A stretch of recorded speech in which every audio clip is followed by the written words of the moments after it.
ہمیشہ قرآن جنتیوں کا تذکرہ کرتا ہے تو جہنمیوں کا کرتا ہے، جہنمیوں کا کرتا ہے تو جنتیوں کا کرتا ہے۔ وَإِنَّ لِلطَّاغِينَ لَشَرَّ مَآبٍ، بے شک سرکشوں کے لیے بڑا برا ٹھکانہ ہے ضرور۔ سرکشوں کے لیے بڑا برا ٹھکانہ ہے ضرور۔ سرکش کسے کہتے ہیں؟ اللہ کی اطاعت کے سامنے سر تسلیم خم نہیں کرتا بلکہ اکڑتا ہے اور سر اٹھاتا ہے، اور آخرت کو جانتا نہیں، دنیا کو پریفرنس دیتا ہے۔ اسی کو قرآن نے کہا وَأَمَّا مَن طَغَىٰ وَآثَرَ الْحَيَاةَ الدُّنْيَا فَإِنَّ الْجَحِيمَ هِيَ الْمَأْوَىٰ۔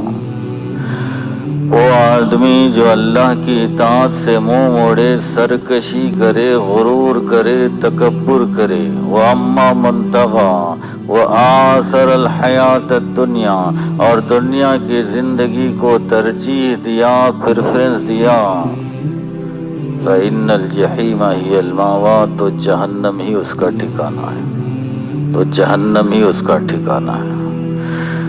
دنیا طلبی آخرت سے بڑھ کر حرام ہے۔ دنیا کی محبت جائز ہے لیکن آخرت کی محبت سے بڑھ کر حرام ہے، جو اس وقت سارے مسلمان مبتلا ہیں۔ اللہ تعالیٰ دنیا کی محبت سے منع نہیں کرتا، بیوی بچوں کی محبت سے منع نہیں کرتا، بلکہ آخرت اللہ رسول کی محبت سے غالب بڑھ کر نہیں ہونا چاہیے۔ قُلْ إِنْ كَانَ آبَاؤُكُمْ وَأَبْنَاؤُكُمْ وَإِخْوَانُكُمْ وَأَزْوَاجُكُمْ وَعَشِيرَتُكُمْ وَأَمْوَالٌ اقترفتموها وتجارة تخشون كسادها ومساكن ترضونها احب الیکم من اللہ ورسولہ۔ آپ ان سے کہہ دیجئے اگر تمہارے بچے کچے، باپ دادا اور تمہارے بھائی بند اور تمہاری بیویاں اور تمہاری تجارتیں جس کے خسارے سے تمہیں ڈر لگا رہتا ہے، اور وہ مکان جس سے دیکھ دیکھ کر تم خوش ہوتے ہو، دیکھو کیسے ماربل بچھایا ہوں، اچھا ہے نہیں؟ یہ دروازہ دیکھو کیسا ہے، اچھا ہے نہیں؟ یہ پردے دیکھو اچھے ہیں نہیں؟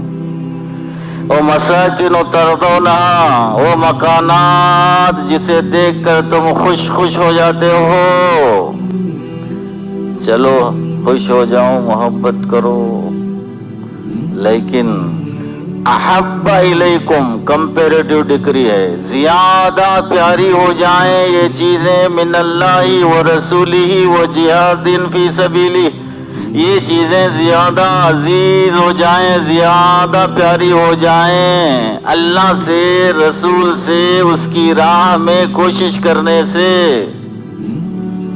فتربصوا، ان سے بولو انتظار کرو، یہ خطرناک ڈانٹ ہے، اچھا ٹھہرو،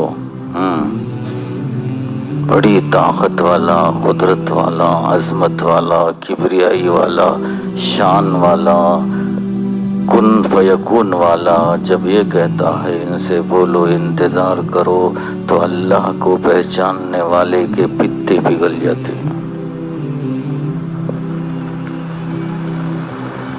کوئی طاقتور آدمی جب کہتا ہے میں دیکھ لیتا ہوں، ڈر جاتا ہے۔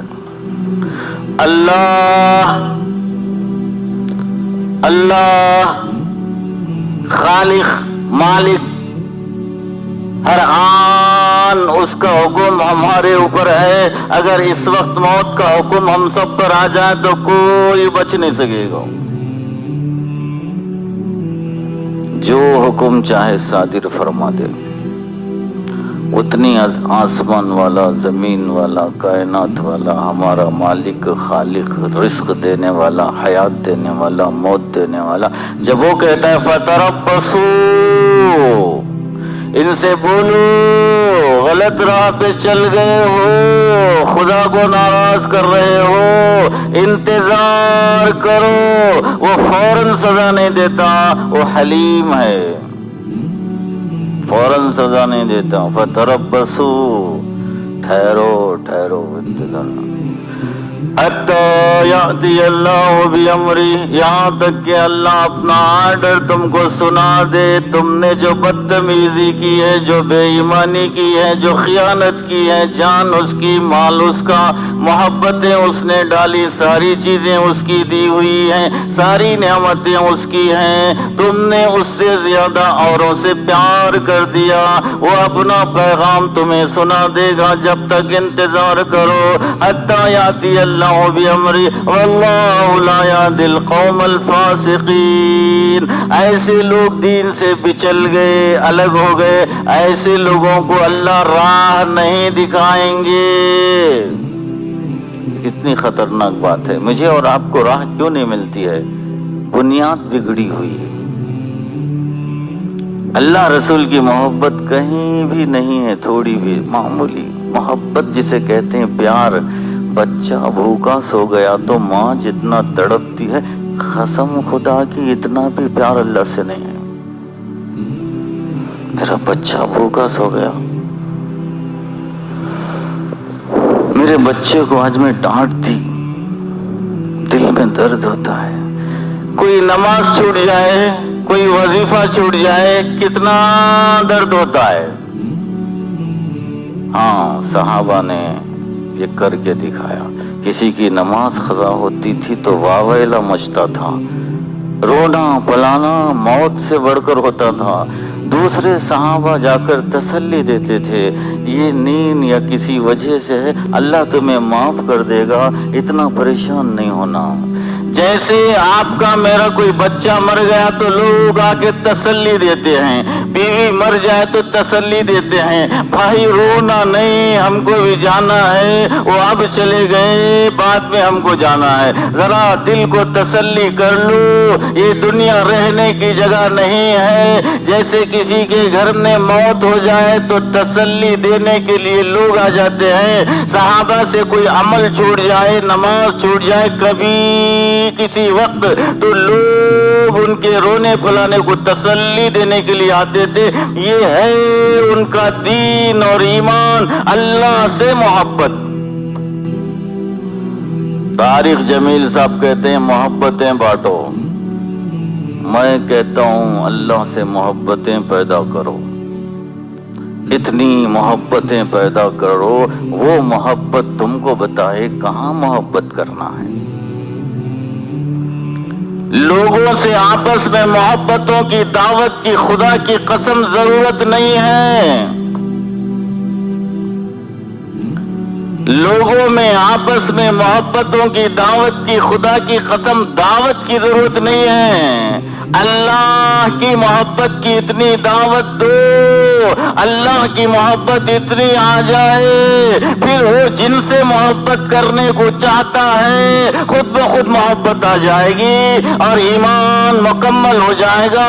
من احب للہ وابغض للہ وعطا للہ ومنع للہ فقد استکمل الایمان۔ جو اللہ کے لیے پیار کرے، اللہ کے لیے نفرت کرے، اللہ کے لیے دے، اللہ کے لیے روکے، اس نے اپنے ایمان کو مکمل کر لیا۔ صحابہ میں جو جان نثاری تھی وہ اللہ کی دی ہوئی محبت تھی، اور اللہ کے ایمان اور محبت سے وہ محبتیں پیدا ہو گئی جو کانکریٹ کی طرح تھی، جو جان سے بڑھ کر تھی۔ محبتیں بٹی نہیں، ایک محبت عظمت خدا کی آ گئی، اس نے ساری محبتیں جہاں جہاں اللہ چاہتا ہے بھر دیا۔ اللہ کی محبت ایمان کا حصہ ہے، بلکہ بنیاد ہے، بلکہ وہی ہے۔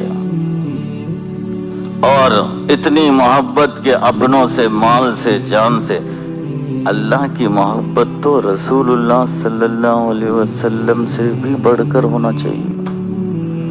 اور رسول پاک صلی اللہ علیہ وسلم کی محبت کتنی ہونی چاہیے؟ لا یؤمن احدکم حتی اکون حتی اکون احب الیہ من والدہ وولدہ والناس اجمعین، تم میں کوئی آدمی مومن نہیں ہوتا، محدثین پہ اللہ رحم فرمائے ایک لفظ لگا دیا کامل، کامل مومن نہیں ہوتا جب تک کہ میری محبت اس کے دل میں، اس کے بچوں سے، اس کے ماں باپ سے اور ساری کائنات سے بڑھ کر نہ ہو جائے۔ رسول کی محبت اتنی ہو جائے، اس سے بڑھ کر اللہ کی ہو جائے، یہ ہے ایمان، اس سے بڑھ کر اللہ کی ہے ایمان۔ واللہ لا یہدی القوم الفاسقین، یہ محبت یہاں نہیں آتی ہے تو راستہ جو اللہ کا ہے نہیں ملتا، اللہ راستہ نہیں بتاتے۔ کون بتاتا ہے راستہ؟ یہدی الیہ من اناب، جو اس کی طرف آ جاتا ہے دل سے اللہ اسے راستہ بتا دیتے ہیں۔ ہدی للمتقین، جو اس سے ڈرتا ہے اللہ اسے راستہ بتا دیتے ہیں۔ اہدنا الصراط المستقیم، صبح سے پتہ نہیں شام تک کی نمازوں میں نمازی آدمی کتنی مرتبہ دعا کرتا ہے، ہم کو سیدھا راستہ بتا،